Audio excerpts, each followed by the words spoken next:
জিন্দাবাদ। আগামীর তারুণ্যের অহংকার, আগামীর প্রধানমন্ত্রী জননেতা জনাব তারেক রহমান জিন্দাবাদ। পাথারি ইউনিয়ন জিন্দাবাদ। আমরা সবাই ঐক্যবদ্ধভাবে সাভার আশুলিয়াবাসী কাজ করে যাব। সেই সবাইকে আমি ধন্যবাদ জানাই। এই বলেই আমার বক্তব্য শেষ করতে বক্তব্য দেওয়ার জন্য আমরা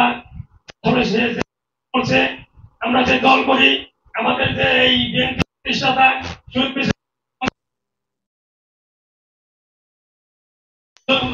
কৃষকের জন্য, কামার কুমারের জন্য তিনি সে সংগ্রাম করেছে।